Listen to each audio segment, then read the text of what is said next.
Palazzo Trocconi 1, ciak! Stiamo in Ciociaria, quasi ai confini con la Campania, nel Basso Lazio.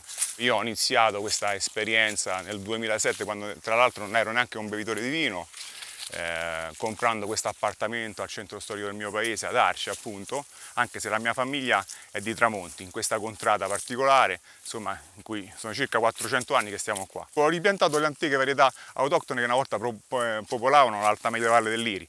Il Lecinaro, l'Ulivello, che adesso si chiama Raspato, ha cambiato nome perché c'è un'assonanza con l'olivella campana, il Maturano, il Capolungo e il Pampanaro, quindi 5 varietà autoctone che erano totalmente sconosciute al catasto viticolo. Siamo ormai alla nona vendemmia e niente, ovviamente fin dall'inizio, proprio dall'esperienza fatta all'università, è iniziata l'amore più che altro per l'agricoltura biologica, diventato poi agricoltura biodinamica. La cantina l'ha disegnata Roberto Mazzer, che è un architetto e enologo, anche lui fa a doppia professione come me. A Napoli si dice come ingegnere è un bravo cantante, come cantante è un bravo ingegnere, nel senso che può fare uno o l'altro. No, Roberto è un genio, io parlo per me, diciamo, tra virgolette. E allora l'idea era un po' di luogo, un qualcosa senza tempo. Mi sono molto ispirato e Roberto è riuscito a tradurre sta cosa anche al monolito di Kubrick. Nel 2001 Odissea nello spazio, all'inizio e alla fine del film c'è questo monolito, no? questo monolito che è una struttura estremamente semplice e lineare, di un posto quasi ascetico, tra virgolette, un luogo sacro, dove per me è sacro perché è lavoro, anche se qualche mio cliente l'ha chiamata anche la stazione di servizio, perché sembra un po' una stazione di servizio, no? Queste cose qua, simpatici. La mia massima aspirazione è stata sempre quella di vedere cambiato sto posto in vita. Mio padre, come spesso racconta, a 16 anni portava le pecore a pasce su qua a Monte Grande. E un giorno mio nonno fu trasferito a Roma e tutta la famiglia fu trasferita a Roma.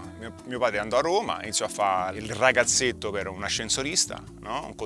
Era un cottimista, e ha iniziato così con gli ascensori e ha fatto una fortuna. Però sai, andavi in giro per i cantieri, salutano tuo padre, come sta tuo padre, quanto è bravo tuo padre, quindi viveva un po' sta cosa con sofferenza, come sai il figlio di papà, è stata spianata. Chiaro che senza di lui non avrei fatto niente qua, perché mi ha dato la possibilità di studiare, educazione e di viaggiare.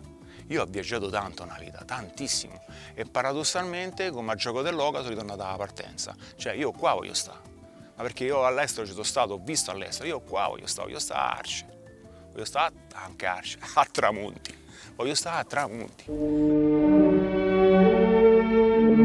Quando la potenza diventa atto, no? Quando da un'idea che sta qua dentro riesci poi a tirare fuori tutta questa roba che abbiamo fatto qua. E qui i terreni sono stati, non dico me l'hanno regalati, però sono stati acquistati a 50 centesimi al metro quadrato. Qui il costo più grande è stato ripulire queste terre dai rovi, perché l'acquisto dei terreni qua è stato veramente irrisorio. Non ve l'ho detto, ma circa il 20-30% della produzione va all'estero, tra gli Stati Uniti e il Giappone. E molti è chiuso.